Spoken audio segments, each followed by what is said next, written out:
Thank you. So I'm now recording. The other thing Welcome to to the note club. right now is both George Farrick and Ned are with us, but have both their video and microphone turned off. So they are with us listening in. They can turn their microphone on if they want to join in conversation. But we know that you are there, George, and we know that you are there, Ned. So How is George Crook doing? I've been Well, Ned we will were need going to to wait for answer that. Yeah, Hey, Ned guys, was going to answer. I can't get you in my computer for some reason or other. The mail doesn't show your late. Usually, Try spam. spam. Okay. Or trash or Junk, whatever, junk. While he's shit, just bullshit, whatever. while he's looking for that, I just wanted a quick update you with Tom's Thursday evening email that he sent us, his response to atonement. I thought it was one of the more fascinating pieces. Great response. If you hadn't had a chance to read it, there may be something you want to talk about. Hold the notion of atonement at one-ment. I like what you did, Thomas. Thank you. Well, thank you. I appreciate that. I felt myself kind of sinking into the same kind of diatribe that I was accusing him of. But Yeah, he was more than a tad righteous, Yeah. let's say. I just don't see why we have to throw out all of the tradition in order to move beyond it. I don't think we do. We can say that all of those concepts are inadequate, but whenever we even talk about God is love, that is inadequate. That's not saying anything compared to God. It's just our way of trying to begin to wrap our minds around what an unknowable reality might be. Just so we may I chat agree with, about I, that. I agree with that. I think that article, it's kind of mystifies me as to a method in theology that is based on 75% trashing and 25% affirming. What do you want? What do you Which is want, what the Frank? ultra-conservatives do. He's a Methodist. Well, Methodists are open. They're not narrow people. They got hearts in there, and they want to bring the world in and save it. This is not well. It isn't. I mean, he's right in the long run, but the fact is, in terms of his method, calling St. Paul and the authors of the gospel unhelpful theologians. Who the hell is he? Well, Yeah. I say more than a tad righteous. I was trying to punish you all, referring to him as a Methodist. All right, before punishment failed. Stop your Rorschach test, Bob. Stop giving us a Rorschach test. I think before I suggest that before Ned gets lost again, you give us a George update, okay? Please. He's supposed to be joining us. Oh, good. Oh, good. Good news. He's got appointments with doctors this afternoon. I keep saying the same things. He's very, very, very thin. I don't think he's put on any weight. He just keeps losing it. That's just appearance. He's frail. His talks like this, and sometimes I can't understand him. But he's fighting. He's really fighting. His brother called me last week. No, I guess it was Wednesday, and asked me a bunch of questions about him, which I tried to answer. His name is Igor. He changed his name from Richard to Igor. He's a very quirky guy. The things that people will do to move themselves up in the alphabet. Well, I think he had other reasons, but I don't know what they are. George is his what is it? His attitude is up and down. Sometimes he gets very discouraged. Other times he's ready to fight. His doctor is very happy that he wants to fight. But you know, the heart is willing, but the mind is body is interfering here. What is it that Evita said? Evita. I don't know what else to tell you. He's taking his meds because Betty makes him.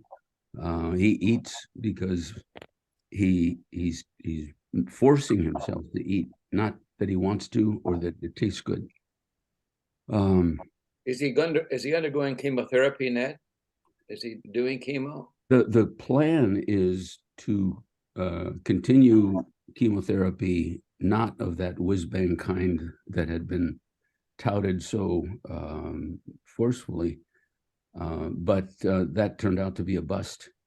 So he only did it once, and from that one, as some of you guys have pointed out, you can determine whether it's going to be successful or not, and it was not. So the doctor proposed more chemotherapy, or nothing, and perhaps using some of these shots. I don't know what they are, but George they both decided that he should try the more traditional chemotherapy. And I think he's had 1 or 2 rounds of that, and hasn't had one for about a week and a half.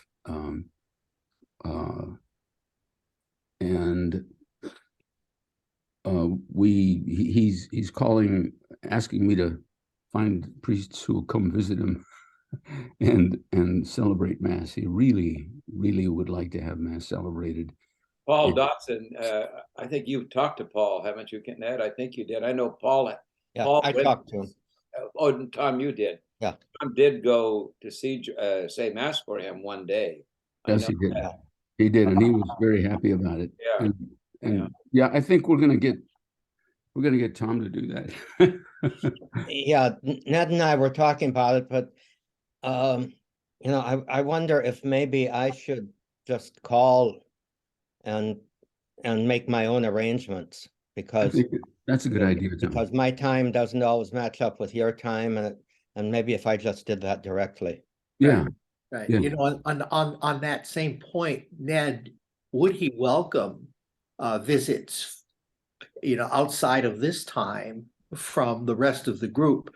Because each and every one here is capable of being a chaplain to him, to be there with him, for him. What do you think? I think that he would like that, but his druthers seem to be morphing a bit. For instance, I was telling Tom some time ago that he's always, and Tim, you know this, so does John, that he's always been very transparent, disclosing, wonders out loud. You know, you don't really think that there's very little privacy in his, that he doesn't want to share. So it's not privacy. But the last month or two, he's been less than transparent. And sometimes when I'm there, Betty says, "That's not right, George. This is it. This is it. And this is it." And he'll say, "Oh yeah, that's right." But then he looks a little embarrassed, not maybe because he forgot, or maybe because he didn't want to bring that up. He, what sounds in describing him as less than, he doesn't like. what sounds in presenting his situation as fine, steady, gonna get better. That's what he likes. So, but I would counsel all of you guys to call him individually. So let me tell you, so I think, and so I'm coming out the first week of May, and I've heard from Norm and Tom. I'm going to come out and be there for the Tuesday, Wednesday, Thursday of the very first week of May. And Johnny, did you get my email that I was coming out? Yes, I did. Thank you. And Ned, you got it too, didn't you? I did, yeah. And so what I'm hoping, and I talked to George about this, is whether or not the Southern California crew might be able to go see him, and either Norm or Tom or both of you could celebrate Mass and have Eucharist. And Gary, I don't know if you have any reason to be down in Southern California the first week of May, but it'd be great. And George was very, now maybe it's changed, Ned, and you would know, but last week George was very keen on the five of us coming and visiting with him. But of course we would have to, Ned, you'd have to coordinate that with Betty. We just can't all just drop in on him or something like that. Yeah. And then the question I have, Johnny, is would you need a ride to Crook's house? I mean, I'm going to be staying with my little sister in Leisure World, down there in Seal Beach. Norm, you know where that is, right? I can Right near I me. can easily pick John up, Tim. But Okay. I will need a ride. On that note with you, Tim, when you mentioned Betty, I've been sitting here thinking how all of us, I think, associate ourselves closely with Betty, but I would hate for us to make it more difficult for her. And Absolutely. I want to put that in Ned's mind to advise us that way. You know what? She is very, very honest with me. Very like a legal secretary. Time, place, etc. Everything very.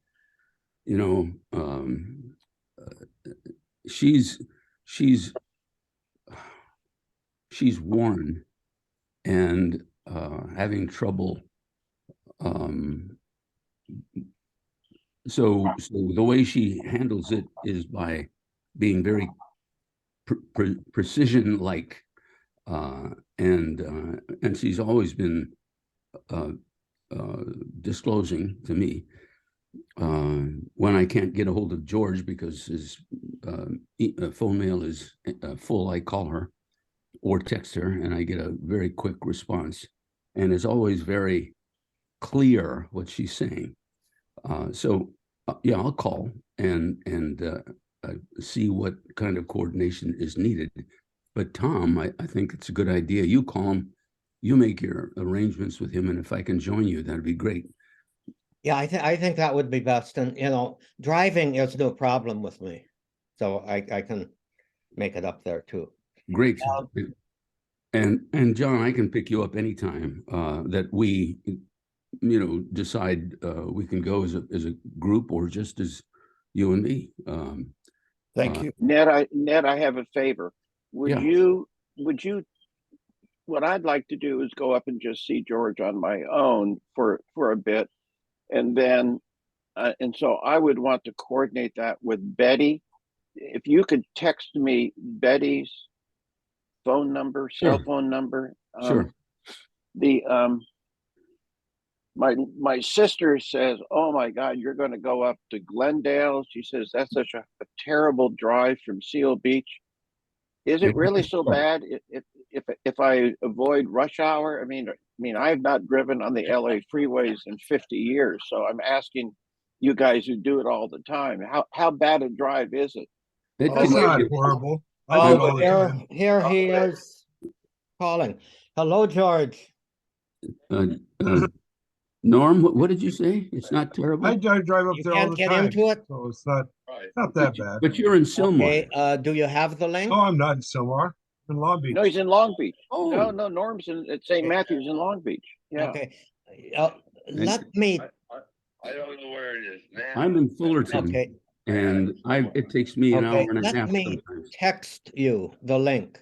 And then perhaps you could just click on it in the text to this number. Okay, that'll be fine. Okay, I'll do that in just a minute. Thank you.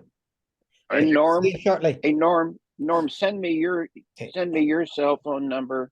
Maybe you and I can get together for lunch or something like that. Love Norm, it, while I would love it. I'd love it too. Yeah. All right, My sister lives over, well, she used to live in the shore, and she said there's some great little unique restaurants near St. Matt's, so maybe you and I could get lunch or oh, there something. are. Yeah. Excuse me a second. See, Your favorite is Belmont Shore Brewery. Yeah. Yeah. How was your walk? Was it? Hey, guys. Hello, Walker. She's been out walking the dog. Thought I saw a doggy there. George is Okay. trying to get in, Tom. George called and said he couldn't get in, so I'm texting him the link for this. That's actually about all that I know how to do here. So Tom and Norm, if we can arrange it, would you guys have an interest in celebrating a mass at Crook's house if we could all get together at the same time? I'd be Or is fine that with the that if diff- he's okay with it. Good. I'm fine if he's okay. And if Betty's okay, because, well, it hasn't been mentioned, you're all kind of potential chaplains to George, but Betty needs a chaplain too. Amen, amen. Amen. That's very thoughtful, Frank. And Frank, can I ask you? That is a beautiful cross that you are wearing. Can you give us what's the story on that? Well, no, I just wanted a cross. I didn't know you could see it. And I got one that was silver and it started to stain my chest and all that. Well, So, wear a shirt. Wear a shirt. well, in the summer, I don't wear a shirt, kind of. I wear this inside and a regular shirt outside. Oh, So okay. this is stainless steel. I mean, I got it in a department store. Oh, The chain, maybe I'm a wannabe by wearing such a big chain. I'm Yeah. now carrying a stick in chapel even. Bishop Frank. well, Huh? I was thinking that maybe you're hoping to get an episcopate or something like that. If you Well, that could, dress the I actually went to dinner with two bishops one evening and I said, well, should we dress in what the Italians call borghese, which is, civilian clothes. And one of them said no, because the other bishop has a couple of events afterwards that he has to go to. And so that we should all be dressed alike. So I showed up at the dinner and sat down with the two of them and had this outside and the cross tucked into my my shirt. Were you wearing that t-shirt? No, I had a collar on and everything. I like that. I like that shirt a lot. Oh, so Tell us about Frank, your visits. it's the so beer. Frank, It's the in beer Boston- that's made by the Trappists. Yes, I know it. so Frank, if in Boston priests or bishops show up in clerical garb, do they get comped on the meals in restaurants? No, No, no those days longer. are Huh? gone.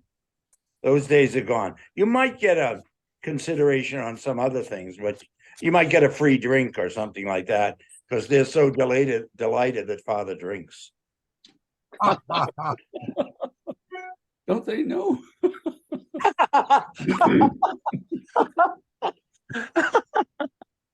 I'm gonna give George Crook a call here. I texted the link to him and emailed it, both. Close tomorrow night. Yeah.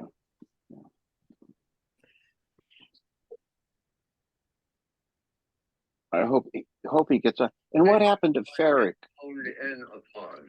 You He- think you have it honed in upon? He's with us. Wow. That's two prepositions to end the sentence. Hey, I'm here. I'll bet it's a grammatically correct structure. Oh, it I is. don't know. It is. Yeah. Yeah. Well, Winston Churchill had his famous one, I think, Yeah, but no. Father Flynn. we're, Father we're Flynn. we're waiting with bated breath. Well, you know what? I have the text on my cell phone, but not on my iPad. Huh. Well, he can get in on his cell phone. You can get in on the cell phone. I also send an email, resent the email with it. Okay, well, I'll start with that. We'll see. Did you hear Bob? Then I'll repair to the cell phone text. Okay, So I'm on my way. whatever works. Looking forward to seeing you. Okay. Bye. Okay. Is Ferrick coming back or what's up with that, Tom? Ferrick is still on. He has his microphone on, but the video off. Can you hear me? We Yeah, hear I can you. hear you. Yes. Now we Okay. can. Yeah. Now we can, George. Oh, there There you you are. are. There you are. You see me? Yes, You're out of this world. yeah. Good background. I'm just temporarily with you. Yeah.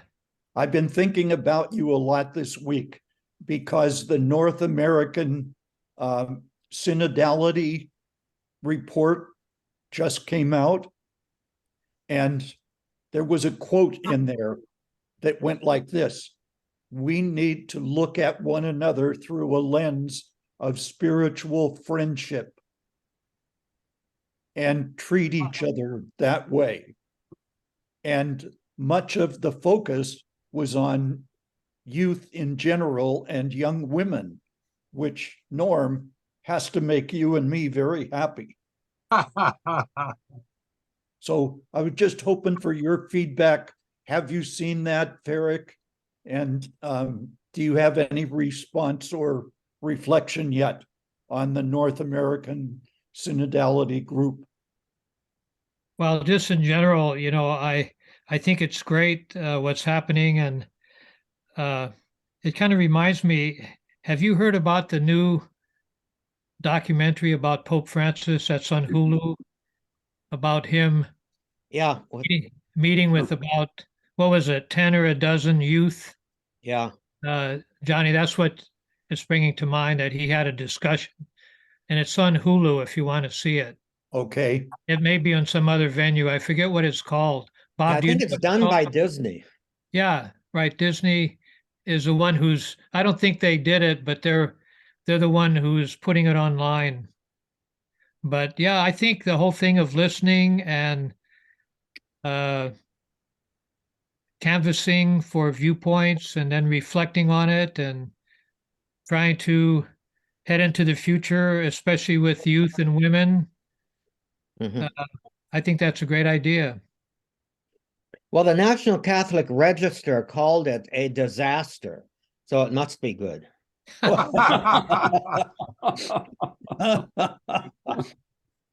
But I think McElroy is doing a lot with it, and I think other countries are doing a lot with it. I think Australia and some other maybe European countries, or I don't know about African countries, but I think a lot of people are taking it more seriously than the United States. McElroy really seems to be getting into it. I mean, Yeah. After he became a cardinal, I think he's been very vocal, very inviting, getting into as much as he can, I hope. But I've seen, hints of that. And really, it's great. Gee, this San Diego guy, little tiny, relatively speaking, diocese, is given a salute by by the Pope, and he's off and running. It's wonderful. You know, He's a actually, great Ned, man. I've been at several meetings with him, and he's given several talks. He's awesome. I just really liked him a lot. you know, Ned, I found out that San Diego is among the top 10 metropolitan areas in the United States. Wow. It's tiny. It's not tiny anymore. Nope. Norm, what age is this guy? Do you have any idea? He's Bob, in his Ned, 50s, 57, 60, something he's like in his that. 60s. late 60s, early 70s. Oh, his late 60s. Wow. Yeah, I think he's Oh. 7 or 8. He's just a mere child. Yeah. Some of us harbor the wish here that he will be the next Archbishop of Boston, because Sean O'Malley will be 79 the end of June, Wow. and Wow. the Holy Father apparently asked him. But yeah, there's a lot of things where Hi, you don't George. go across the Mississippi until the only example I can think of till they blessed you I'm all sorry, by sending a New York canon lawyer named McIntyre. nothing to works. our- Oh, shoot. Wouldn't that be something for New England? Mhm. To Well, have him? obviously the telephone is working, Yeah. but You can hear him. I'll just keep you on the line. I'm not really sure. Can George hear us, Tom? Can you hear them? All I hear is John, yeah.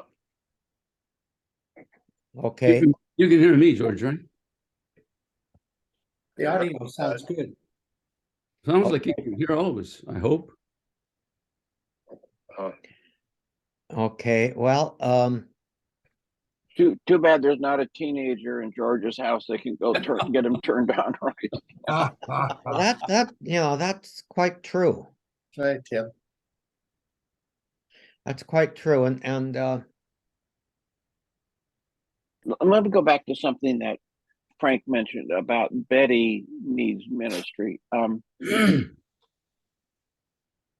And that's why, last week, Bob C., when you brought up the idea of a hospice referral for Crook, I mean, my experience as a home care hospice volunteer is a large part of that program is to give the caregiver support and to give the caregiver some time each week or more frequently to get out of the house and get their manicure or get their hair done or just get the hell away for a while.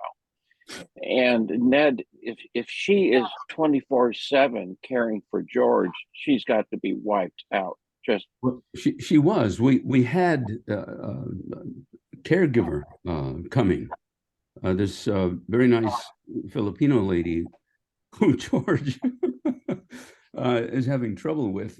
She's very nice, etc. And remember, George is on this call.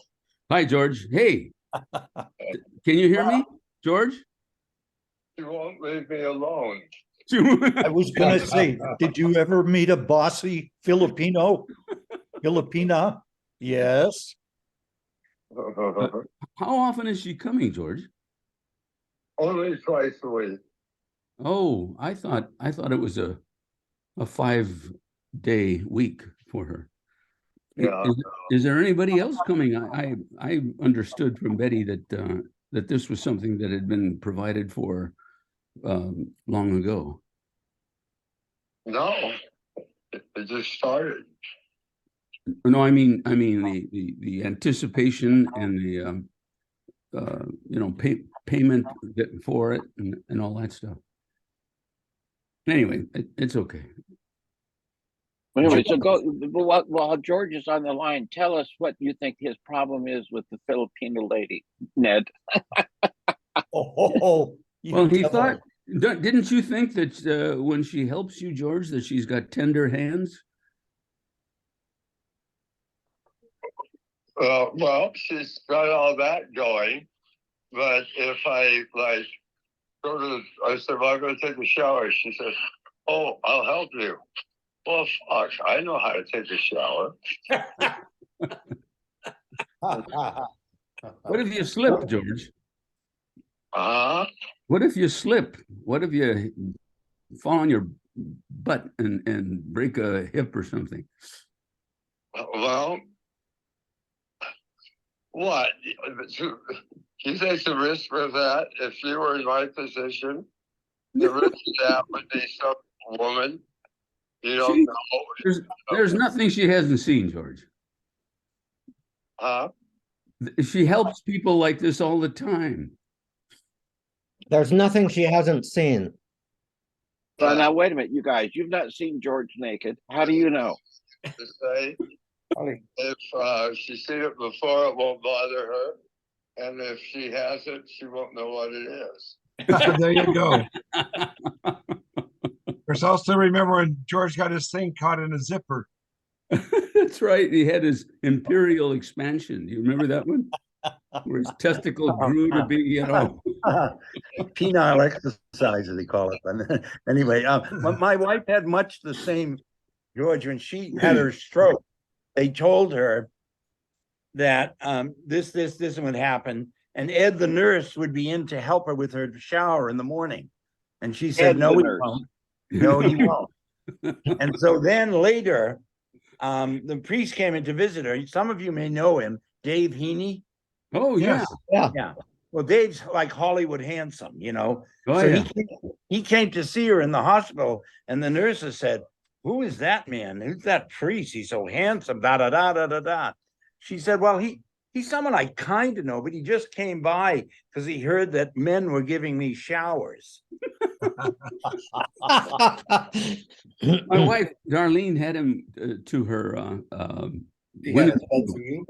And some of the women must have known about him because it got, a lot of women came. He was wonderful. He's a very accomplished guy. I was very impressed with him. And he was pastor at St. Pascal's in Thousand Oaks. Dave Heaney. Heney. David. Heney. I H- think it's Heney. Yeah. Eney. Yeah. Yeah. Is George Crook still with us? I'm wondering. Yes. George. Yes. Okay, George, how are you? How are you feeling? I feel fine, except for my back, which of course is unrelated to, the real important stuff. Yeah. How are you holding mind and heart and spirit together these days? By kind of ignoring spirit. What do you mean by that, George? What do you mean ignoring spirit? treasuring. Well, I figured, oh, goody gumdrop. Here comes a lengthy death, maybe. Lots of time to pray and recollect and spiritually read. And, while I'm reading, assuming that is Bailey secret agent guy novels, Amos Alon, or so, I forget his name. But anyway, I just wasted my time. How's that for candor? That's honest. George, did you get a chance to watch last week's Zoom, the recording? No, He was on it. Johnny, he was on it. I know he was on it, but I watch it. I watched the replay. I just think there's so much that having been there is only part of the benefit, thanks to Tom Welbers.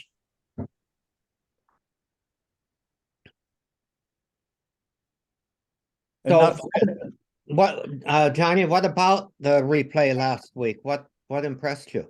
Well, I was just so reminded about the term joy, and George Crook is giving me concern about not finding joy in that hospital room, in that dynamic. And where's it going to come from? I mean, I've got the Long Beach Grand Prix and my great love of Indy cars coming up. Okay, Very soon. Yeah, that's, you're both talking together. George, what did you say? I said that hospital stay was a nightmare of a hospital stay. You know, that wasn't your typical hospital. Yeah. 3 days. Yeah, I think you went in on a Friday and were ready to leave and then began to vomit black blood, and you were there for another 4 days. And that was not a happy visit. Some of the staff were utterly incompetent. And that does not encourage one.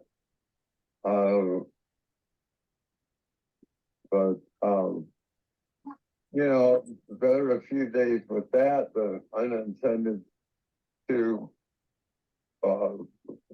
bleeding, sure. Can you all hear George okay? I can Yes. hear him fine. Can hear him, but it's difficult to Yeah. decipher. Yeah. Well, the phone speaker to computer microphone, wherever it is on here, is not necessarily the ideal arrangement, but Yeah. we do what we Yeah. can.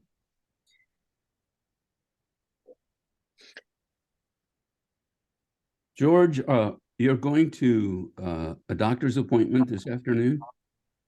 Yes. Is it your vampire or something else? But no, it's supposed to have fire. Will that be some kind of a comprehensive report with respect to at least the back and the anemia and the cancer? I think the focus is going to be primarily on the anemia. Oh. Has there, been, as far as you or Betty know, change in that situation, the anemia?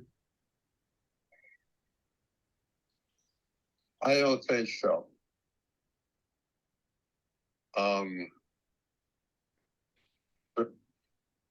It's significant. Yeah, well, that. See,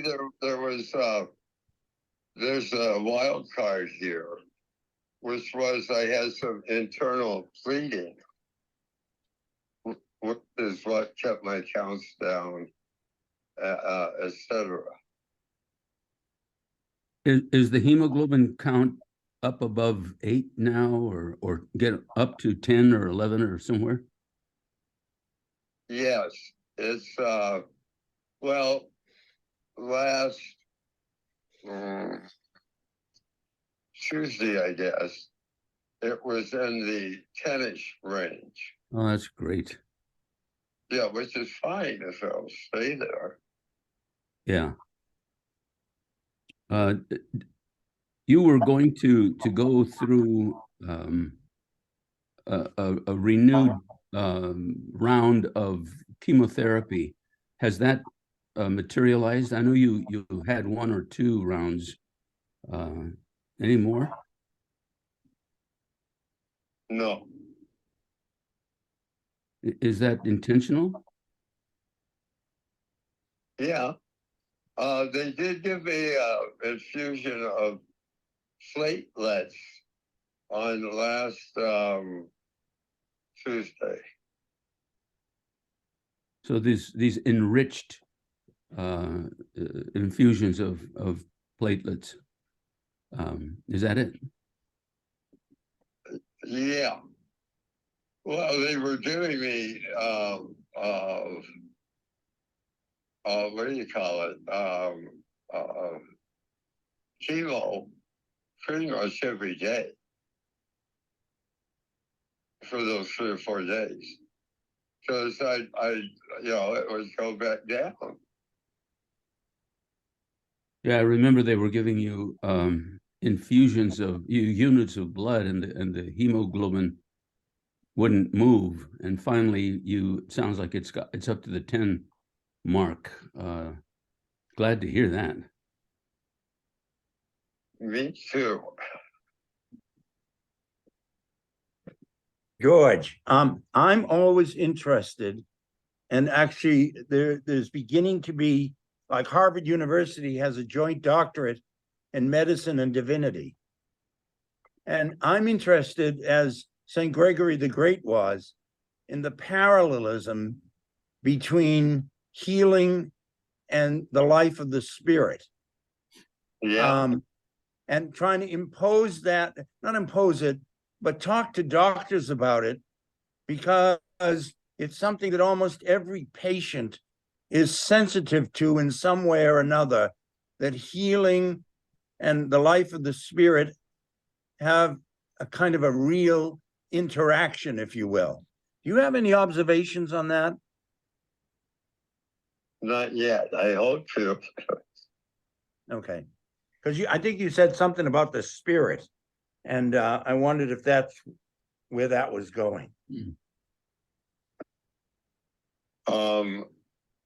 Nowhere yet. George, have you been anointed? Yeah, I have. Yeah. More than once, I think. Yeah, several times.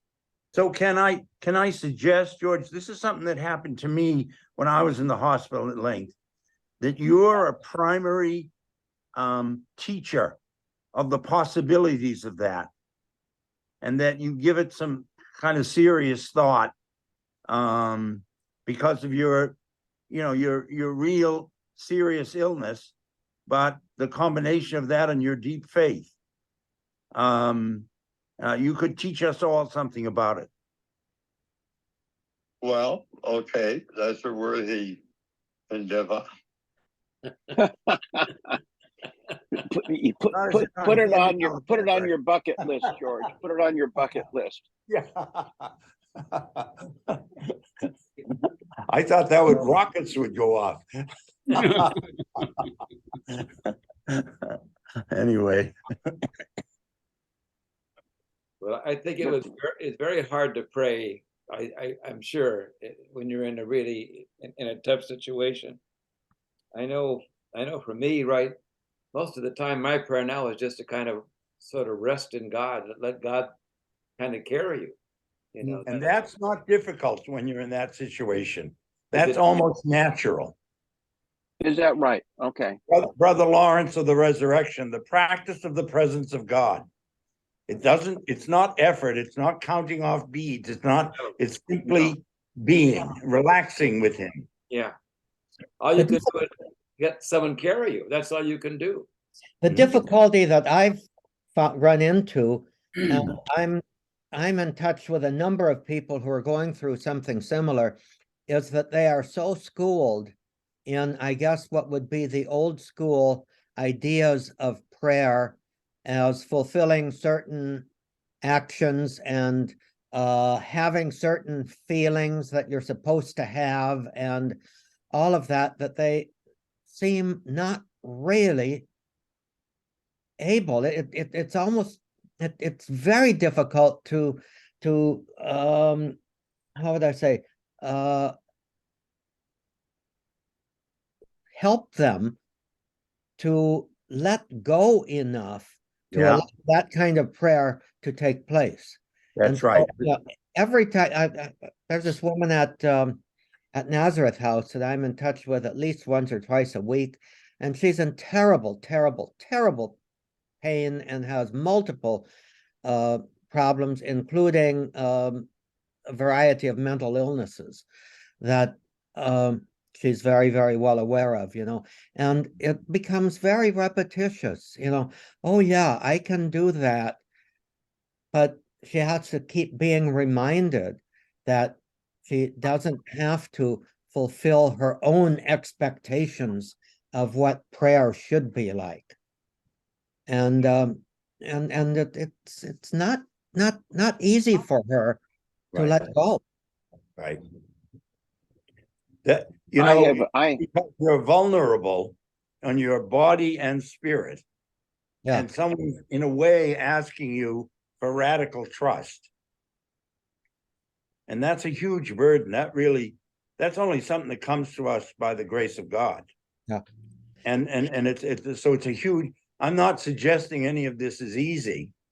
Yeah. But I think it comes somewhat easy to us older men who've been schooled in prayer, etc., for many, many years, but not by someone like you say, Tom, who was brought up in a whole other prayer tradition. Yeah, well, and it's really not just a matter of radical trust. I think that's a big part of it, but it's also a matter of breaking old habits,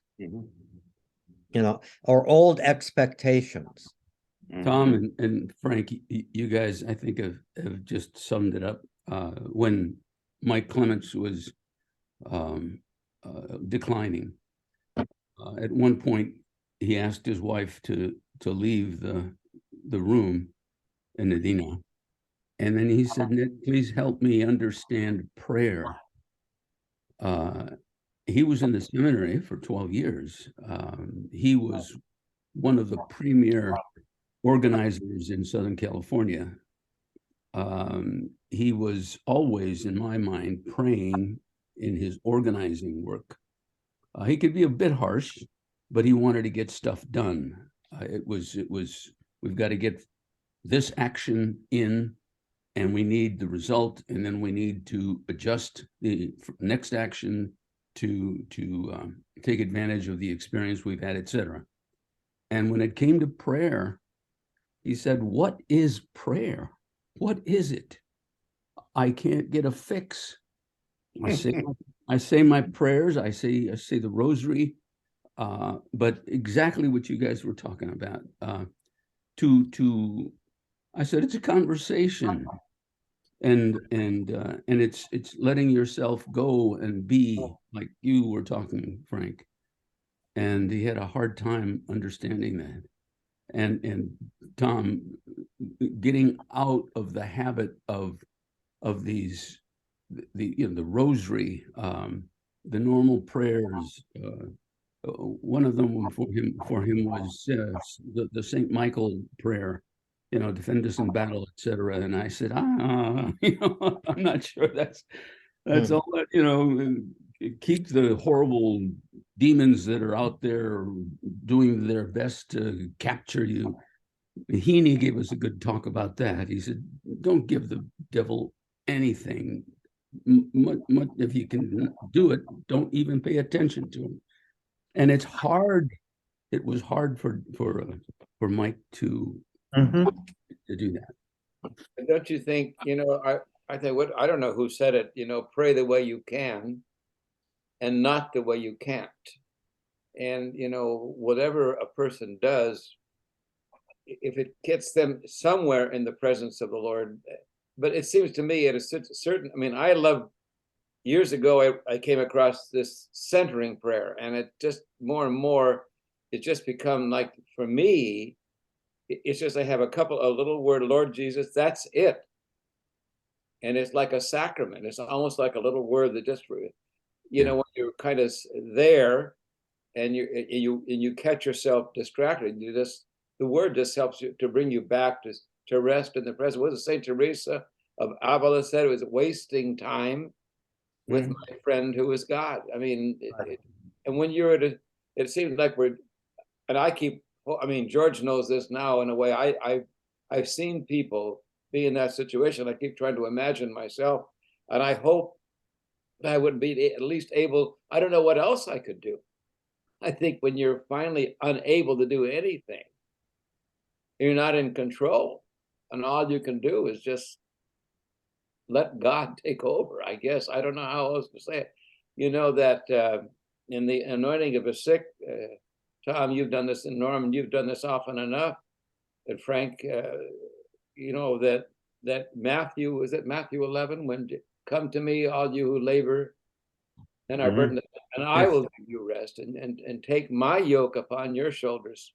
It's like all we can do is let him kind of yoke with us and carry us through this, But that's the way I pray all the time. So I assume that, eventually, I'd hope that would just be the natural thing. But And I guess it would be very hard for a person, Tom, who's had a whole different way of praying Mhm. to pray differently. And maybe they just need to pray the way they can. I don't know, but Yeah. I've just Yeah. found centering prayer is just much more direct. It just gets you there quicker, I guess. I don't know. Yeah, the difficulty, particularly with this person I was talking about, the difficulty was that she really could no longer pray the way that she had been taught, but she can't give up the expectation that that's how she's supposed to pray. Yeah. And I have a friend in my Cursillo group. He's 86 and he is not well. And when we get together on Thursdays and we ask how was your prayer life this week, he always says, I didn't get enough rosaries in. And he said, I feel Yeah. guilty. And so Mhm. the leader of the group who's into the kinds of things we're talking about, which is just be quiet, just and what Yeah. What the gentleman says is that when I'm quiet, my mind just wanders everywhere. It does, yeah. And Brian says, let it wander, just kind of think that you're wandering with Jesus. You're Yeah. kind of, yeah. But for Ray, who is this old time Italian Brooklyn Catholic, it's impossible for him to move away from the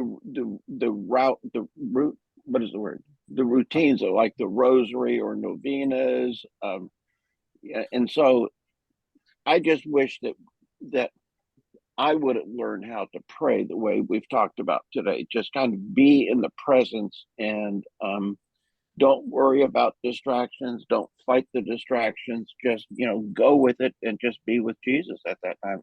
The idea of centering prayer is that when you just, you become aware, you say, I'm going to spend the next however time I want to be in the Lord's presence, and the Lord is with me now. And you just find a little word that when you realize you're distracted, the word just kind of brings you back. That's all. That's the only purpose of the word, just to kind of bring you back focused on the presence of God who's with you.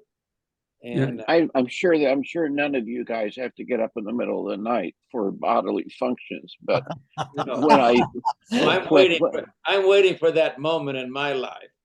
Oh, well, good. Yeah. Well, and so what I do when I come back is normally I can't fall asleep.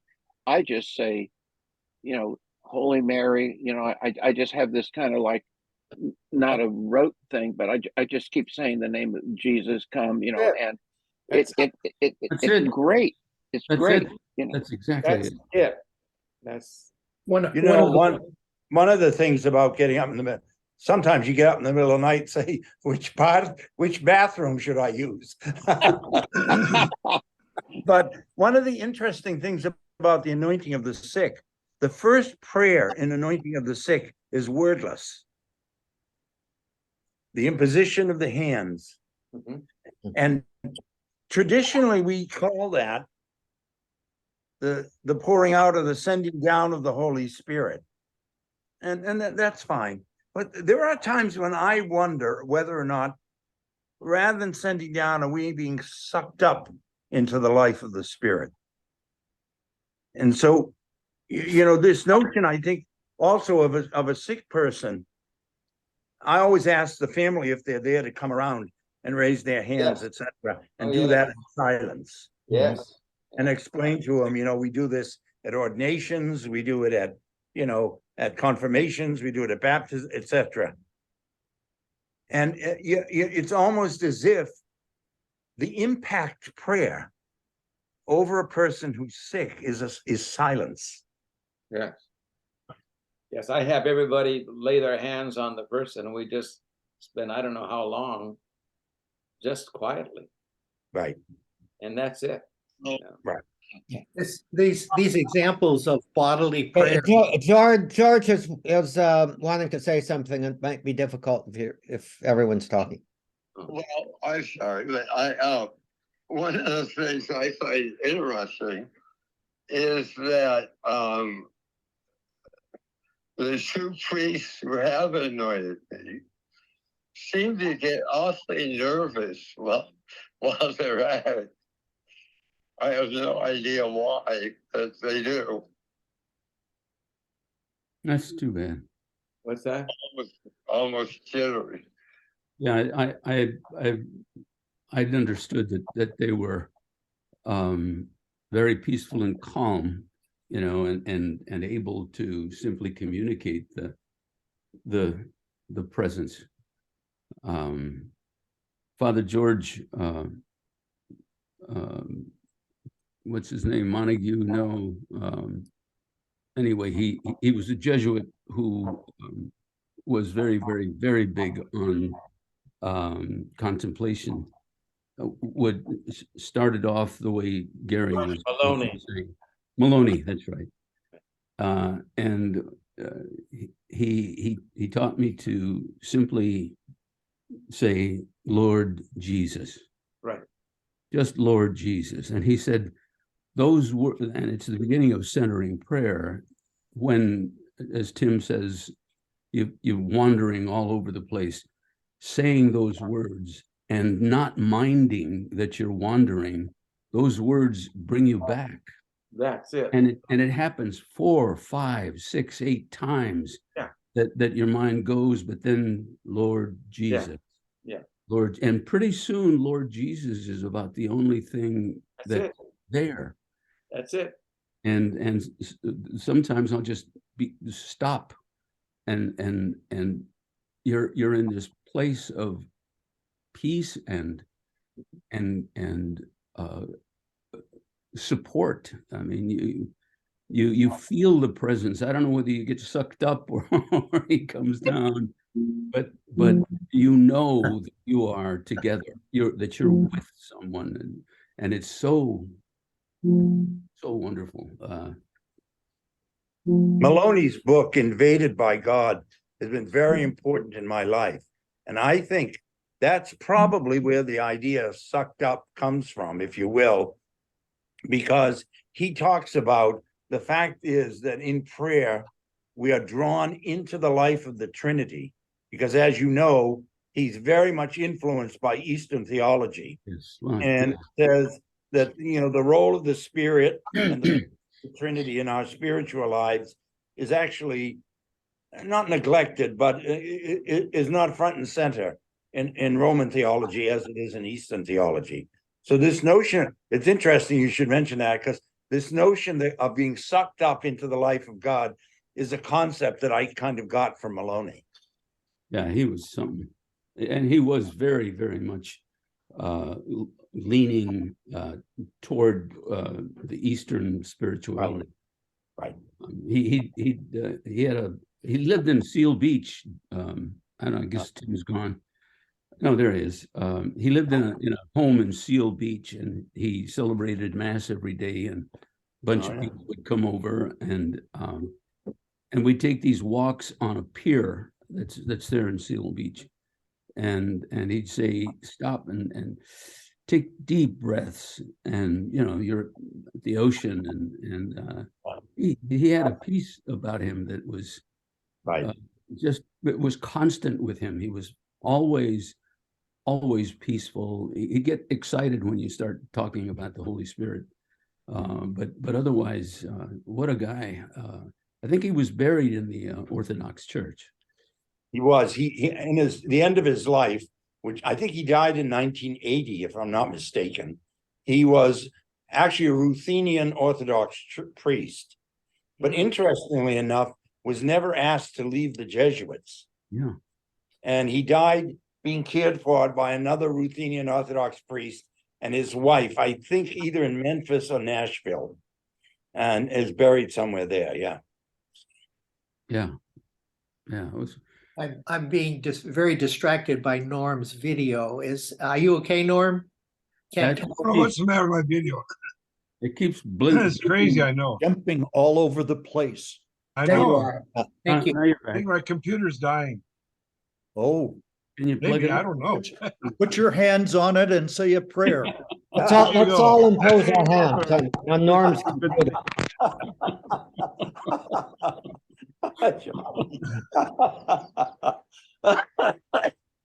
Johnny, you bring us back to earth.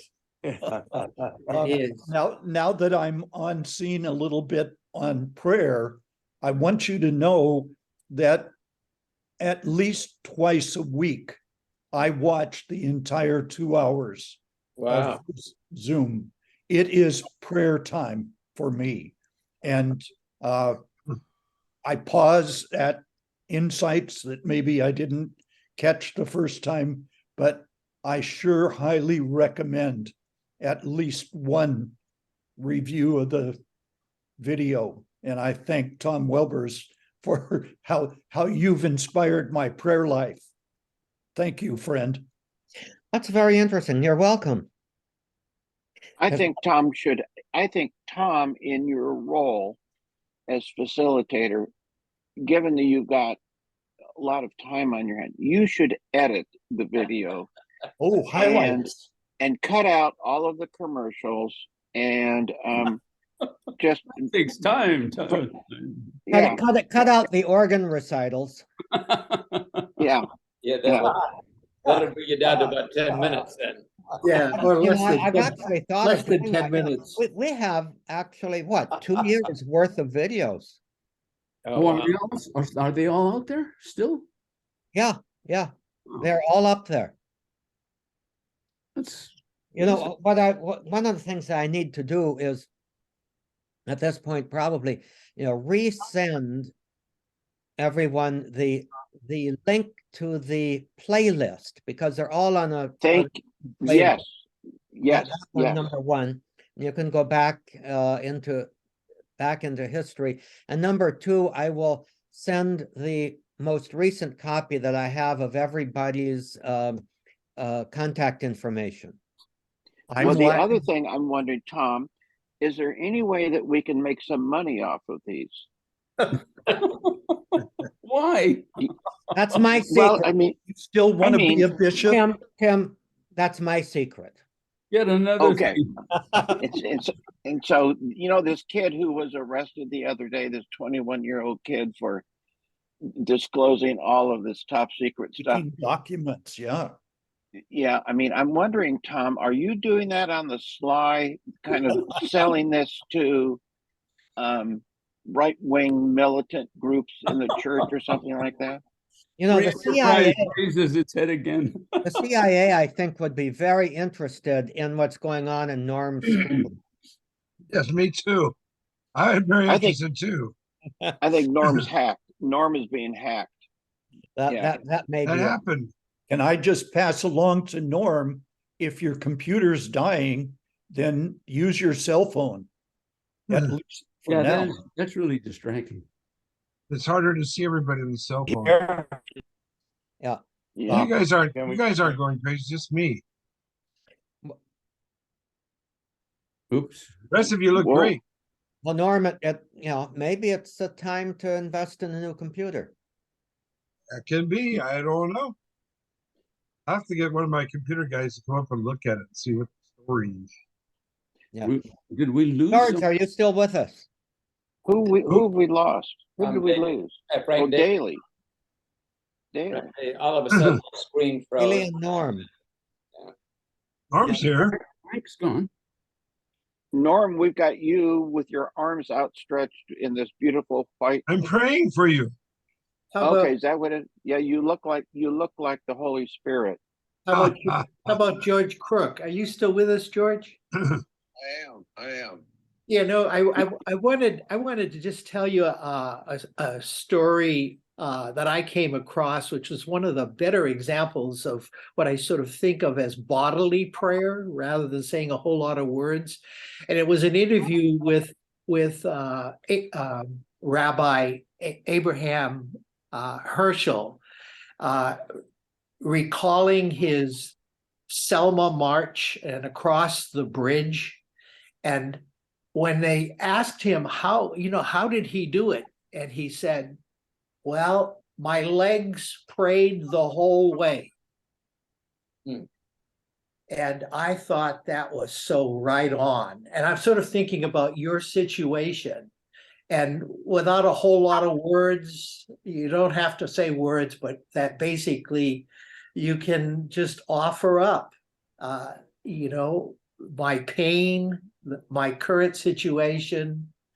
That's what my prayer is. And I think that that's what the rest of the group was alluding to and talking about earlier in terms of how prayer can really evolve and change and become, in a sense, what Paul has said about praying always. At least that's my interpretation. Praying always, our whole body without a whole lot of words, and what the great saints and mystics have talked about.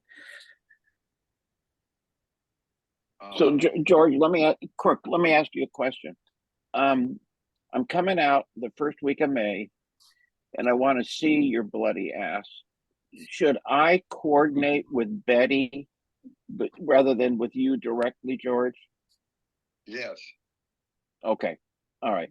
Well, Ned's going to send me her cell phone, and so tell her if she gets a call from a Tim Almy not to hang up on him yet. Okay. Well put. Where's Frank? Frank is coming He went back. to get he went to get a bigger cross to wear around his neck. Wasn't big enough. Same Teach us more channel, bigger but bigger crosses. cross. There you go. Frank Daly is now trying to join the second time. You know, something was wrong with the URL. And had caused me a lot of trouble. I got you on the phone, but then I'm glad you helped me out. So the URL of There the you web didn't work for you? It didn't, no. Anybody else have that problem? No. I just got knocked off and I come back on my computer, which previously didn't work because up until now I was on my cell phone. Mhm. So is it working okay now? Yeah. Yeah, except, Very well. except we can't see your cross. I'll get one and send it to you, Tim.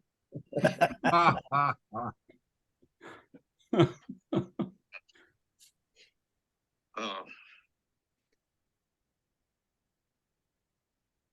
So let's see, Gary Lombardi and Tim Almy. Andra, am I still too loud? Then shut the door for me. Open. I can't. I Yeah. see the back of the Yes, excavator. Almy, you're too loud. Oh, you guys heard That's that? never You happened heard that? before. Well, I've got the door to the trailer open. Sandra's out there with Amos, and she said I can hear every word. So I don't know how Hello? Is it low the I rest can. of us or Hello, just hello, you? hello. You No, haven't she been can only shouting. hear me. So I have an experience that I want to share with you guys. Can you hear me now? I'm talking so softly. Clearly, yes. Absolutely, Yes. very, very clearly. Can you hear okay, Okay. George? Yes. Okay. And so Yeah. I don't know how much experience you guys have had with same-sex couples, but in this group, there are 30 Airstream trailers. So there's 30 couples. And in this group, there are 3 same-sex couples. 2 couples are guys, and 1 couple, and for the hosts, are these ladies that are across from us. And it's just kind of an amazing thing to see how, number one, how accepted they are by the rest of us Southerners, and what dynamic and loving people they are, both to each other and to the rest of us, straight couples, you know. And there are a couple of folks who are single men who you know, and it kind of throws me sometimes for a loop. Not often, but occasionally it does, where I have to kind of turn down my judgmental side of my of my mind. And just recognize that like the women across the street from us, they've been together 37 years. 37 years they've been together. There's two guys, they've been together for over 25 years. There's another couple of guys who've been together for almost 40 years. And I was thinking, 35 or 40 years ago, same-sex couples would have been banned, or they would not have probably even acknowledged, their love for each other or been out do things in public. And so my old-fashioned Catholic thinking is, oh, they're living in an immoral situation. So what should I do? Should I ignore them or, but it's impossible to do that because they're such wonderfully warm, loving people. And so I remember something Welbers had said a long time. And then when I was talking to you guys about my issues with my son, it's just, you just walk with them in their journey. You just be good friends. You don't, and as Francis said on that airplane, who am I to judge kind of thing. But it makes me think, there was an article I read that a friend of mine sent me today about the decline of Christianity among Americans. That larger and larger percentage of them are not even acknowledged that they're Christian. They don't go to church. They just, their main purpose in life is to make money. Am I losing my moral standards? That's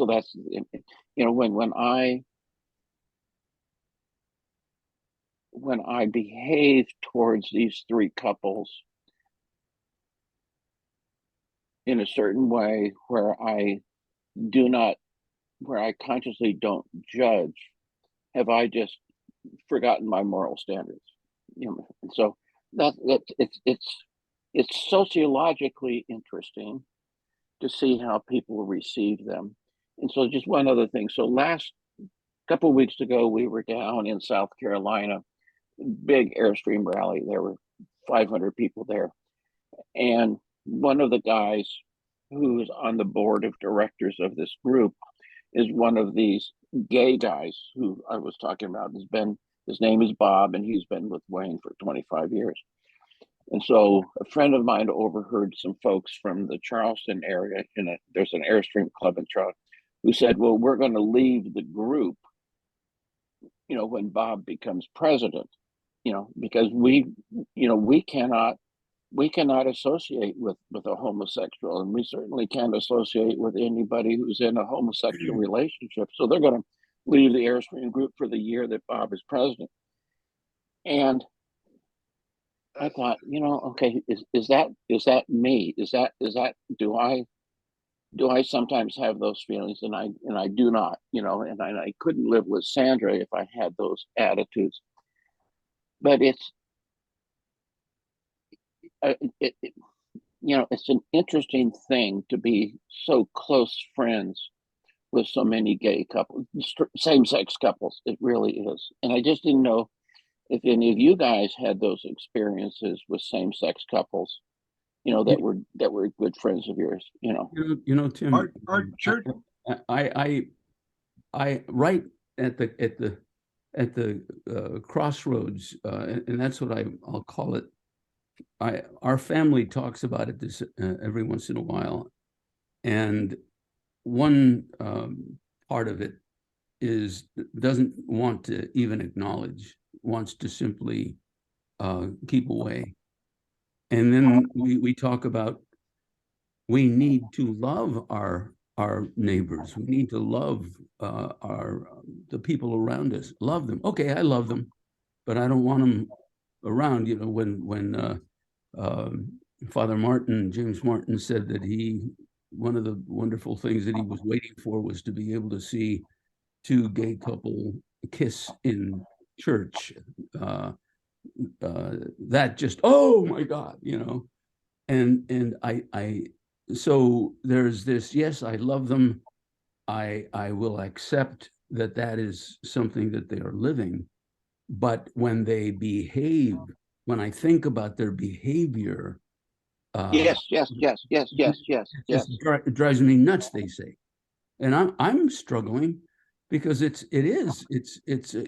my wife did a while she was getting her advanced degree in clinical psych, she did this experiment where she would do these weird things in front of others, that was a mild thing. For instance, she took a banana and then she, instead of eating it, the long way, she put it on its side and started eating it on the side. And people would look at her like she was nuts. Her brother said, "What in the hell are you doing? You stop that. That's driving me crazy." And this was, what is that? That's nothing. And here we are trying to flush maybe lifelong feelings about two men loving each other, holding each other, kissing each other, and it's hard. Oh, yeah. I think we have to really acknowledge this deep down, that old attitudes die hard. We can't Our just take it church for is granted packed that with we can. gay couples here in Long Beach because our Yeah. church is a place that welcomes them. Yeah, but Norm, does your bishop know that? Yeah, Florida, Jimmy knows it because it's been that way for a long time. Gomez knows that. I Yeah, hope so. yeah. He- And Gomez has continued to support, somewhat low key, but I think continued to support the variety of outreach and ministries to gay Catholics, because we've got both sides, I think, of those ministries, both the no questions asked and the ones like Courage that really push you to a traditional idea of chastity. But Let me ask you, you All of them. priests a question. If there was in your parishes, so we got 4 priests here, a known same-sex couple that came to church, would you give them communion? Yes, Of course, Of course. absolutely. I baptized one of them in Yeah, the CIA. He became and he and his husband, and I still can't quite wrap my that's ugly. mind around that terminology, but his husband was his sponsor. No, I take that back. I don't think he was, but they were very prominent in the parish, and the guy who was baptized, it was rather interesting because he had a kind of a miraculous, he felt, healing, and had been through Christian Science and found that he couldn't identify with the Christian Scientists, but he really grooved in the RCIA, and he and his husband moved, I think, back to Belgium or something like that eventually, but he was very active and very prominent in the parish. Tim, forgive they me for both were? jumping in, but if I were in that Airstream with what we just have been discussing, I wouldn't hesitate at all to sit down with one of those couples and say, I meet every Friday for a couple hours with these guys, and I'd be delighted to share how we've come in this issue, but I'm also interested in how it's worked with you, and Well, try well to they get have a both and conversation. well these 2 guys that we are really close friends with, they have said that they have to be extremely careful about who they interact with and how they interact with people, because this is still the South. And, there are a number of states down here that want to, forbid, same-sex couples from having any kind of civil rights, or if they have this, if they are married or whatever the term is, have any kind of right to joint property and things like that. And then with all that was going on about, the reactions to, like the DeSantis stuff, they are all very worried about a change in the legal culture in the United States. Very worried about that. So I just thought I would share that, because this is the first camping venture we've had where there are 3 same-sex couples in a small group. So it's 10% of us, 10%, so it's neat. It's neat. Also, as Ned was saying, it's sort of troubling, because, you don't want to imagine some things, but how do you not love people who are so warm and outgoing and charitable and giving? So it's You know what? You might want to take a look at the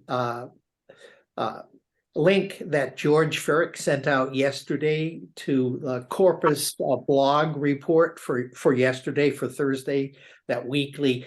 One of the articles in there has to do with the German church as a result of their synodal process about to begin blessing same-sex marriages.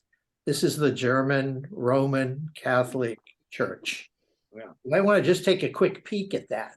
Yeah. I will. Tim, as you're talking, there was an article in the National Catholic Reporter online, had a couple, when I was on the cruise, I was able to get stuff that came across, and one was a moral theologian. George, you're back. Yeah. Yeah, okay. We Hey, lost George. George for a moment there. One was a moral theologian. Welcome back. I don't know, his name is Keegan, I think, or Keenan, something. Keenan, James Keenan, Boston College. Yeah, and he's talking about about, like McElroy has brought up the idea that in the church's moral teaching, in the area of the 6th and the 9th commandments, we've talked about this before, I remember, that there is no poverty of matter. Everything is mortal. Everything, no matter what it is, whether you're a little 13-year-old kid who's discovering himself, or you're a guy who's a rapist. I mean, it's all the same in a way.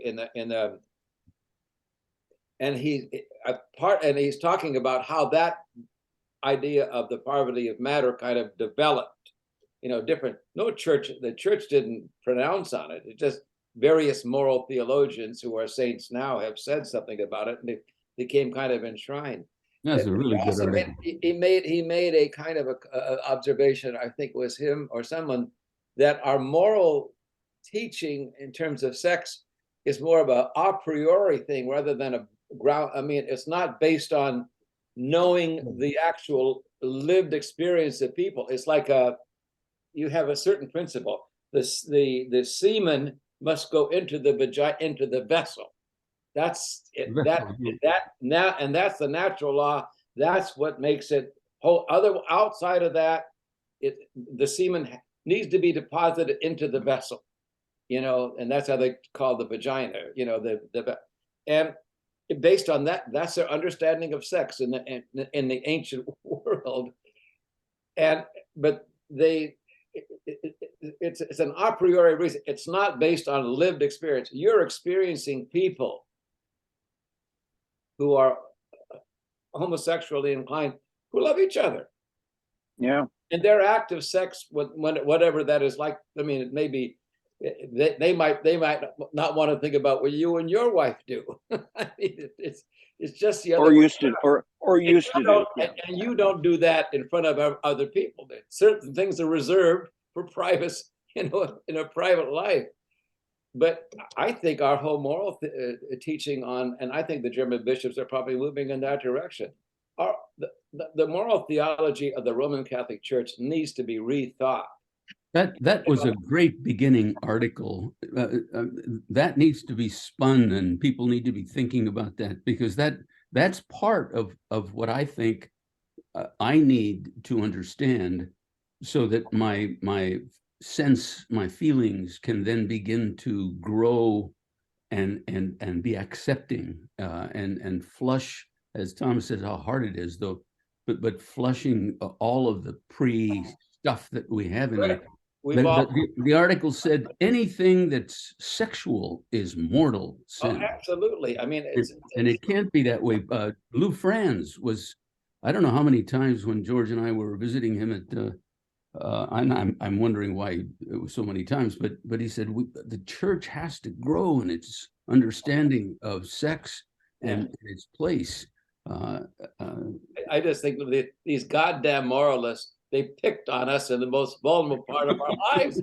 Stop picking on us. Leave us alone.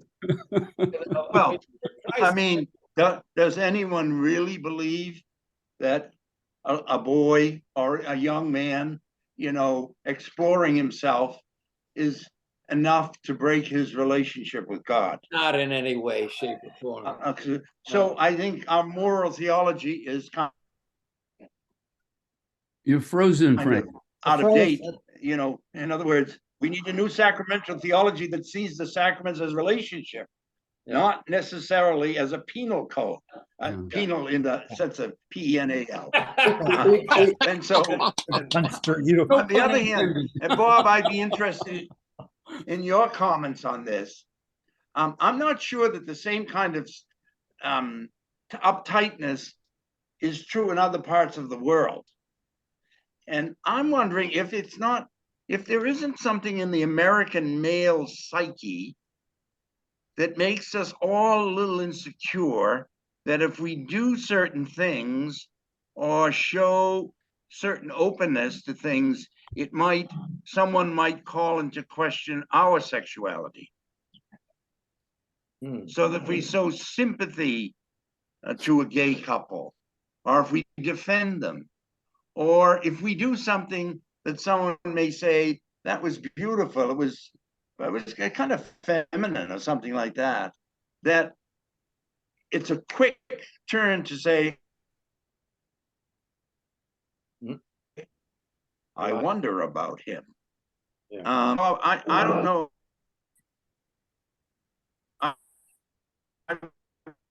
Frank, your computer. I don't know your how sound much is credibility freezing up very strategic. in this country. Unfortunately, Frank, we missed a lot of what you said in the last 2 minutes because of technicality, audio, video, whatever. And you've frozen now. Yeah. His computer frozen up again. Yeah. Perhaps what do you have to say? Perhaps while you're unfreezing, since you had mentioned my name in the process, and I think the connection would be to the greater San Francisco Bay Area, Northern California, I am more and more persuaded of the influence of geography on just about everything. Yeah. And I think the whole geographical context of the greater Bay Area, because we have been living with, let's say, a more relaxed approach to sexuality now for quite a number of years, and that the San Francisco Bay Area continues to draw. Recording in progress. We got to you. Frank. You only got one now. Now we're down to one. No, you're right, and it's a good one. You know that, Bob, the way you're talking, last night I was watching on PBS, is a thing called Check Please Bay Area, and it's a little program where 3 different people come on and they talk about restaurants that they've been to, and then and then the other people go. Then they discuss these restaurants and they recommend them.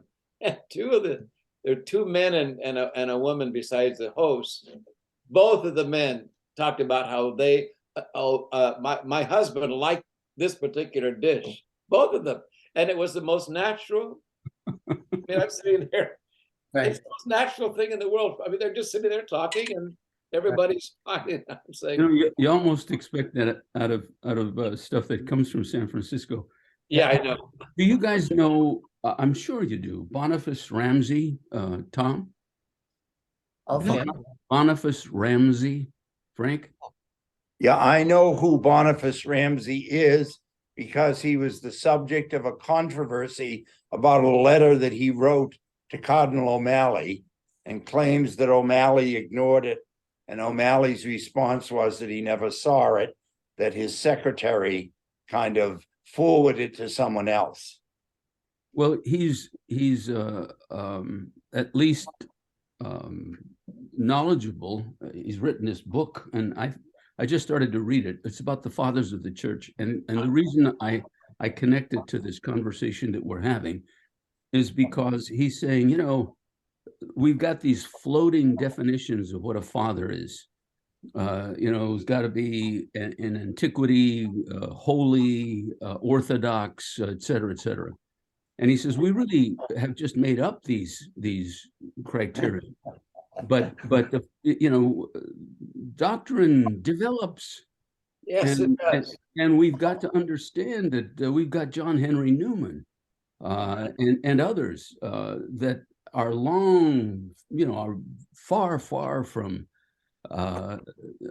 Augustine and Aquinas, and they are fathers of the church, and they can help us in the development of our understanding of God's love and God's acceptance and how we need to see the way we love people.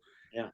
And that's the first time I've heard anybody who I thought had some authority or understanding say that, so that, you know, you don't have to hear these guys, oh, well, you know, tradition is closed. We at some point that was it, and we can't deviate. And here we're talking about, you know, accepting the behavior of people we know we ought to love and accept and have relationships with. How do you love someone without a relationship? And it's just blowing my mind in a very happy way. You know, It's not easy. We also let the church get away with saying things that are patently ridiculous when they talk about them. I was in class in the seminary, and one of the things the professor was talking about was Benedict's fundamentally disordered. yeah. Yes. And I said, that's basically a synonym for original sin. Yeah. It applies to all of us. Yeah.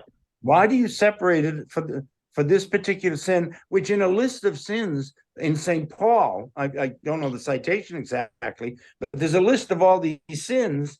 Homosexuality is buried in the middle of it, not in the front, underlined. Well, and it's fascinating also to look into the context of homosexuality in Paul's day, because it was a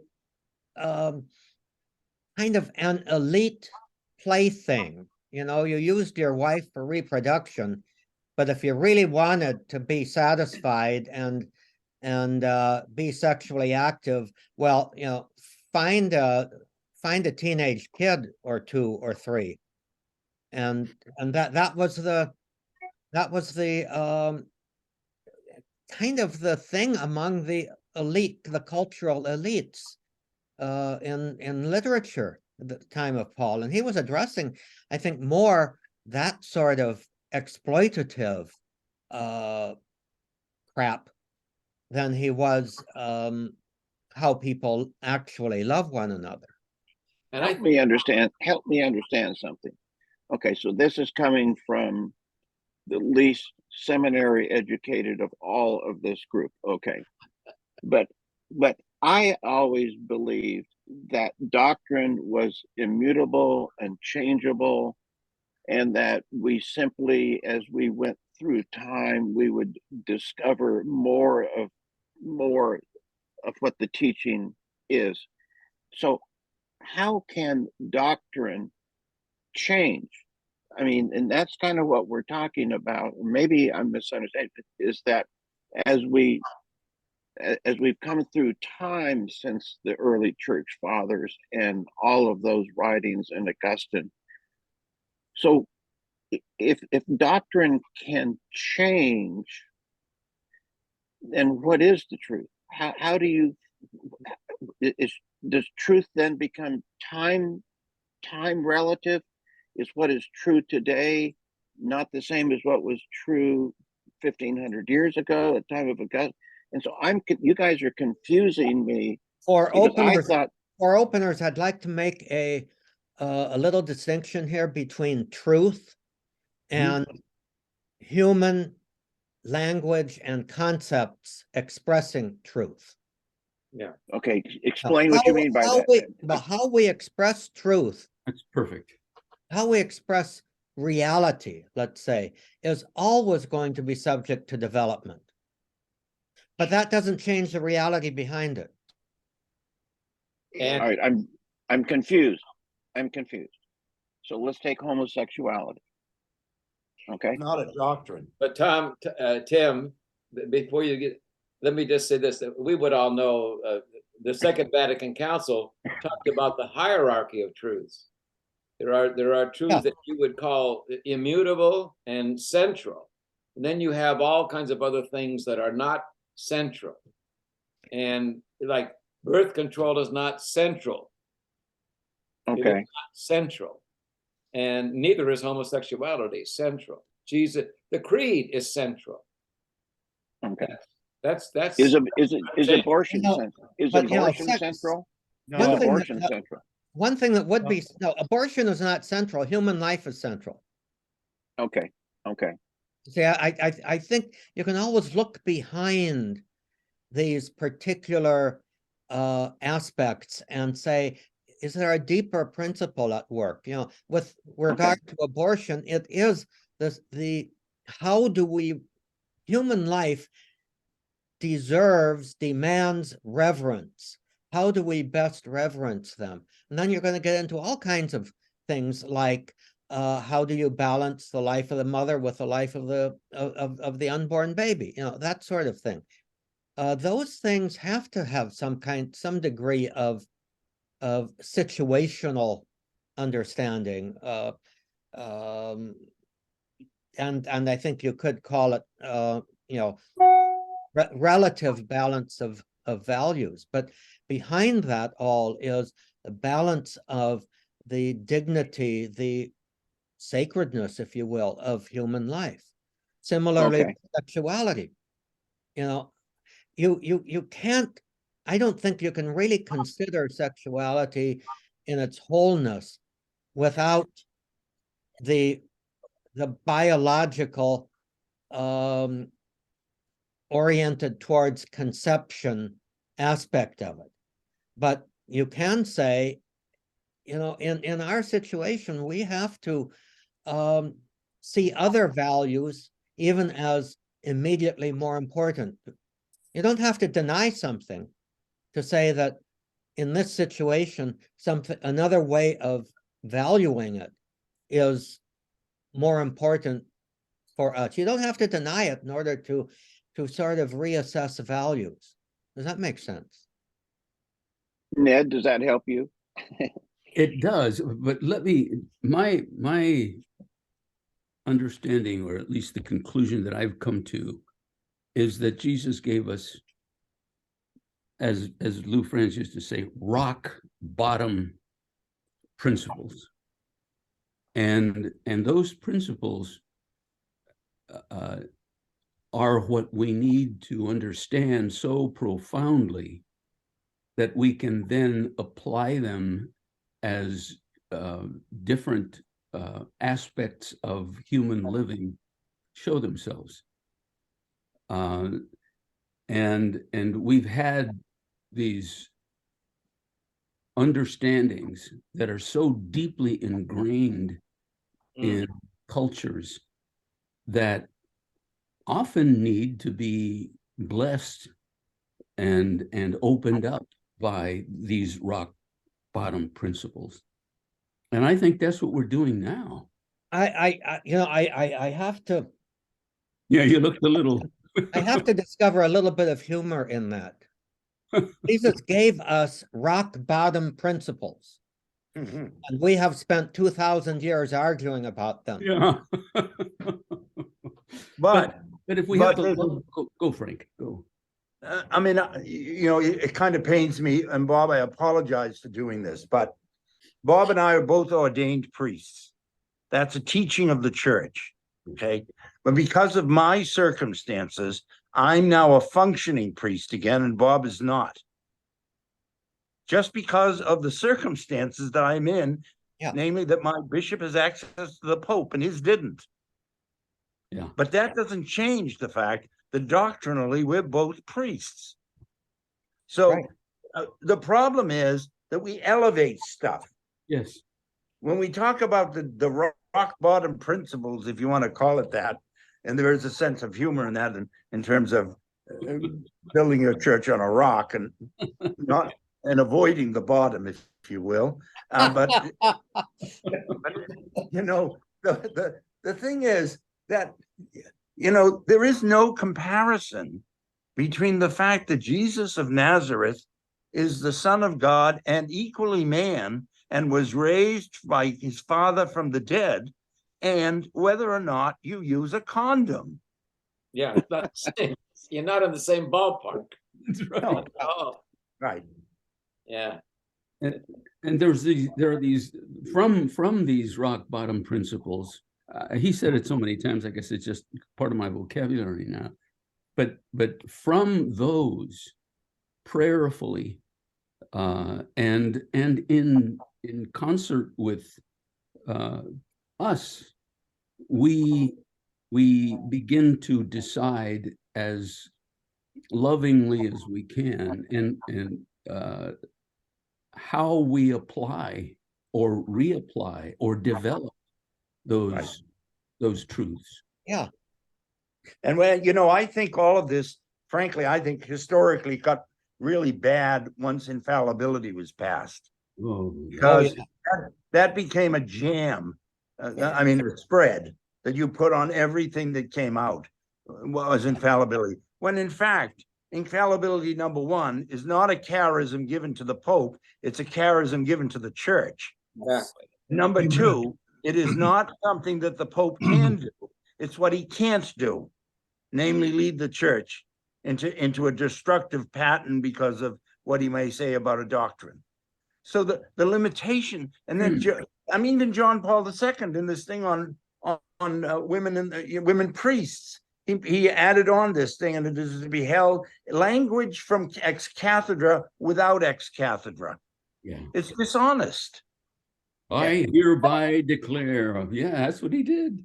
Yes, exactly. That it's to be held by every Catholic, etc. It is not to be held by every Catholic. It doesn't meet the criterion. And you know, why didn't he then declare it ex cathedra? Right. If he wants it to be ex cathedra, declare it ex cathedra, because he knows that he can't. Right. You know, he was such a giant of a human being. The suffering that he had to go through, the risks that he had to take, the language that he could speak in, the making that, what was the premier of Poland when he visited, and in front of 1 million people, this guy is sitting in or standing in the background, and you can see his legs shaking as Pope John Paul is shaking the crucifix and you know, spreading it around. He was such a giant that when he says something like that, you say, oh geez, that must be it, you know, Must be the truth. Yeah. None of us are giants. I mean, he also appointed McCarrick an auxiliary and protected him, Archbishop of 2 dioceses, and against the advice of Cardinal O'Connor of New York, appointed him Archbishop of Washington, D.C. So there's none of us that are imperfect. No, of course. no. Or Hey, perfect. and that was in contradistinction to the, I think, Frank, some the congregation, the scripture, I forget what it's called. They're in around the whatever it was called, had years ago said there was nothing in scripture that would prohibit women priests. Right. And then the And Pope there isn't. Huh? There isn't. No, and the Pope went. In fact, St. Paul's thing, there's neither slave nor freeman, male nor female, etc., is a cogent attitude why they could be. Right. Hey, I just want to say, Tim, there's this book by Rich Gallardi. You know, Frank, Yeah. from Boston. Yeah, he's in the process of dying from Gillard, that something like that. But it's called By What Authority, and it would be interesting book. It will talk about. It's kind of, well, it's a big book, but I mean, it will talk about doctrine, the difference between dogma and doctrine, and gradations of teachings and that sort of stuff, and how doctrine has developed. It would be it would occupy you in your airstream. Rick is also a person who is a great scholar and would analyze those things, but he's a very, very faithful Catholic. You know, what's the last name? What's his last name? He's Eillardetz. That's it. Yeah. Mackerel. Yeah. Yeah. I want to write that down. And hey, Frank, thanks for the clarification about who are the priests here. I appreciate that. There aren't just 4, actually there's 6, because Ferrick is also ordained. Yeah. The difference is some of us, George and I, are non-canonical. I tend to identify, for better or for worse, a little bit more and continue to function when I am visiting in the nursing homes, which I do as part of my what I call my 2-legged ministry. Earlier, I showed you one of the guide dogs that I take care of. It's my 4-legged ministry. And he's in foster care with me right now.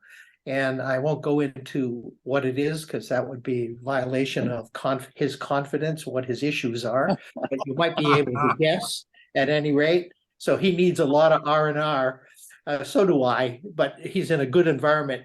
When I'm in a nursing home and one of the folks I've been visiting with sometimes for years just says, Father, I haven't been to confession in a long time. Do you hear my confession? Sure. There's been no priest coming here for a variety of reasons, and I do not hesitate. And as part of that, I say, and when was the last time you were anointed? I have the pyx with me. I have communion with me. And I do not hesitate to do what needs to be done. And in that sense, Bob, the lowest standard of must says you must. That is canon law. Amen. What do you mean by it's not something Frank? What do you mean by on. that? What do you mean by that, Frank? Canon law says if another priest isn't available and someone needs those sacraments, as Bob is describing it, any priest must do it. Any priest, doesn't make any difference what his status, what her status is. One day it'll his or her status, but right now it's still in the Roman communion. His status makes no difference. I don't understand. I don't understand this. I mean, but okay, so now I'm even more confused, which is a typical Friday afternoon thing. Good, I'm glad. We're cracking open. We're cracking open all that crap that you learned years ago, Tim. Thank you, Gary. And so here's my question. And so, but so Bobsy, so you hear someone's confession. But the word I want to come up with, is it a valid confession? Yes. I mean, you are, Yes. Yes. I thought when you left the priesthood, I didn't leave the priesthood, never left the priesthood. That's a terrible use of that term that has been laid on us. Right. You know, once ordained a priest, you're a priest forever. Even all the motion that they try to go through, that is just canonical and legal fiction. You do not unordain a Catholic priest. Well, who says that? That's doctrine. That's teaching of the church. That once you are ordained a priest, just like once you're baptized, no matter if you never practice, you cannot be unbaptized. You're baptized.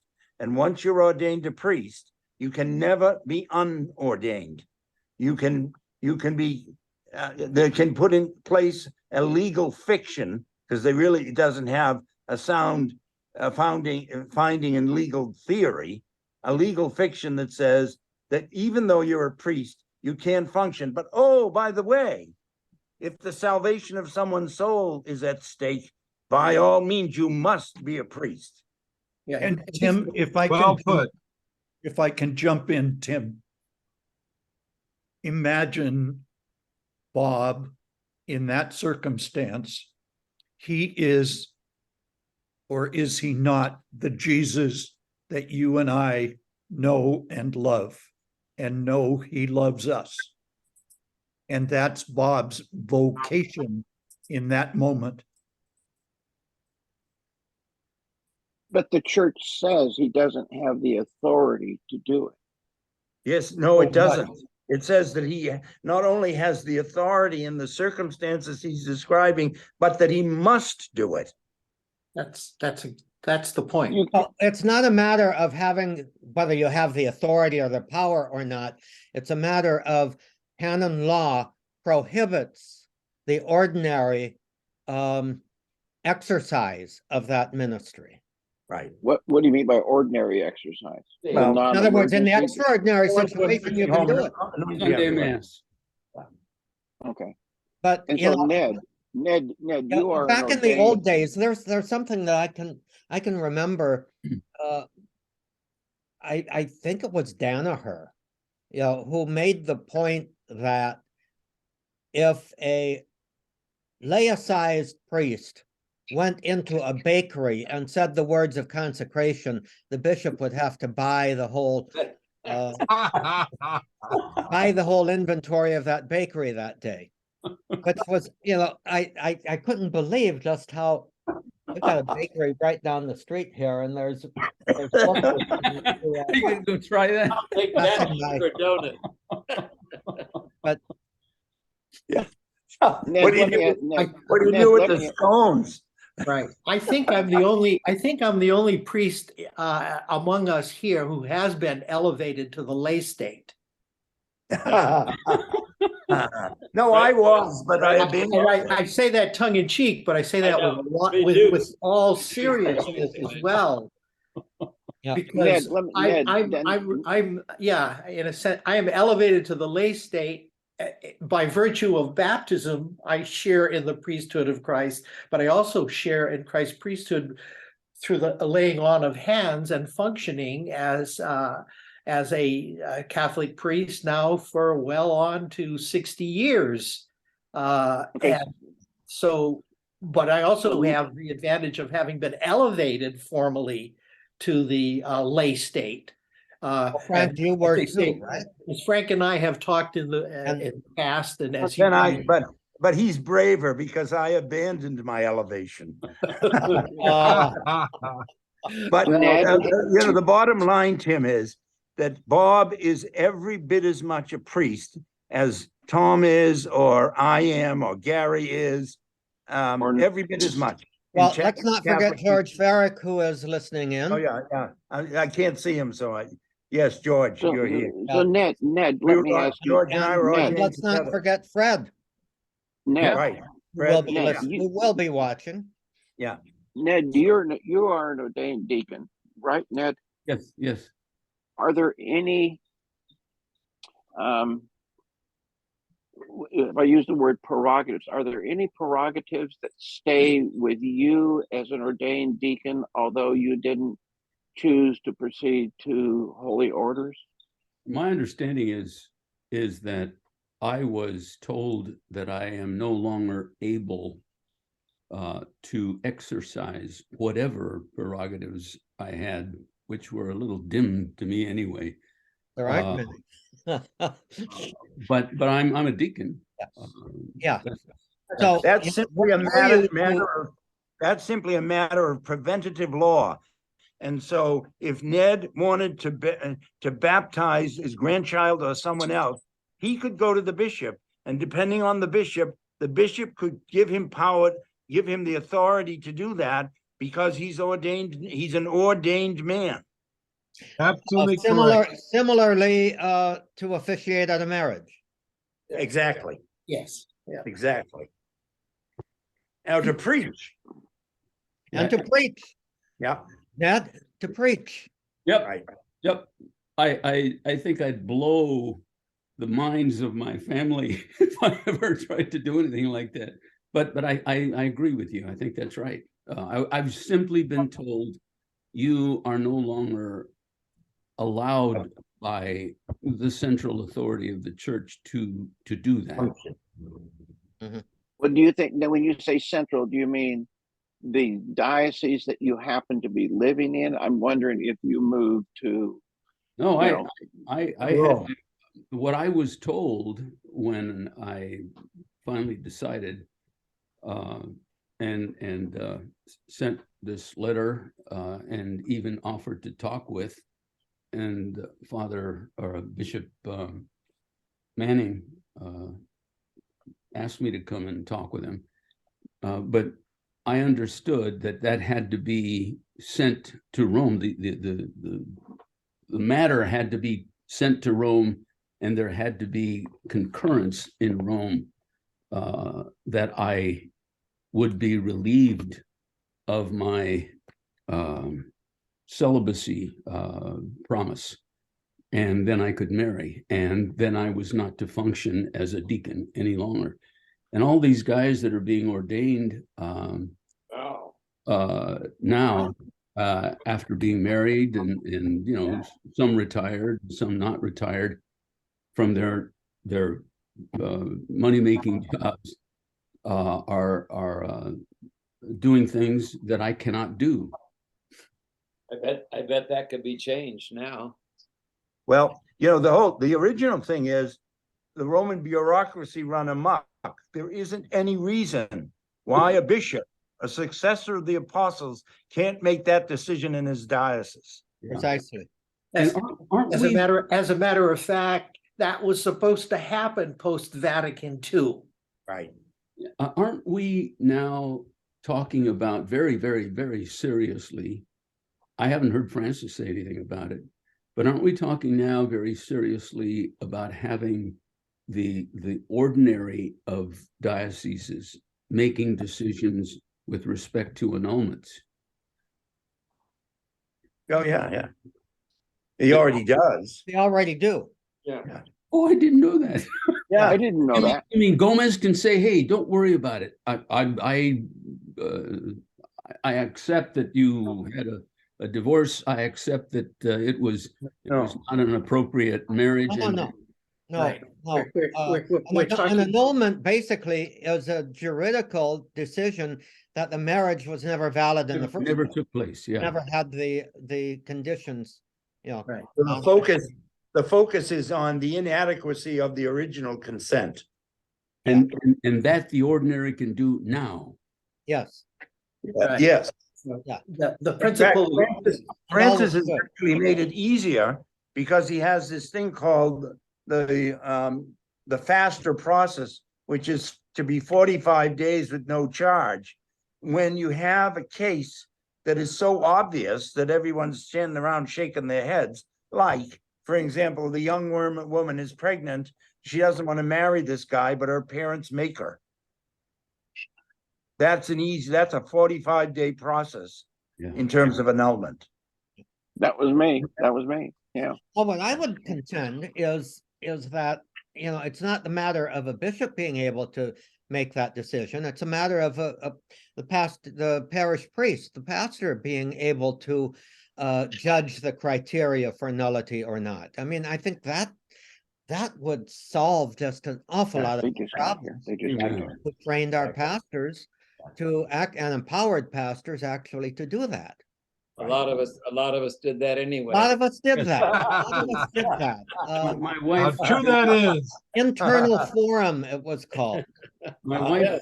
So, my wife- so Thomas, we're having so much fun. We don't want to stop today. It's 10:11. Time is And going. after 12, yeah. And- Even and- George Farrick is still with us, at least. Hey, George. Before, Oh, you started late, so we do have that, right? That 2 hour Yeah. blessing. Is Brooke still with us? before we go though, I just want to say, Tim, One- when you brought up that situation. Yeah, wait a minute, stop, Gary. George, you have to go. Parting shots. Give us one last word of wisdom, George. I'm puzzled by Ned's fundamental principles, bedrock principles, and his inability to accept the kind of friends that people were talking about earlier. I mean, to accept the validity of their relationship. I just wondered that how clear on that subject your fundamental bedrock principles are. You're connecting the quotes, fundamental principles with prayer. Is that it? No, I'm connecting it with what I understood you to say about these great couples that just happen to be gay. I'm sorry, I'm lost. I'm having trouble following you, Frank. Yeah. George, sorry. I can't help but think this, what you just said, if my understanding is correct, this is the kind of sort of thing you and Ned haven't been able to really understand each other for most of your lives. Well, who can understand that? Come on, let's be honest. With that, I wonder if we should also. Yeah, Goodbye. Let's close, and George and I'll Yeah, work it out. George has said goodbye. All right, so someone come up with a prayer.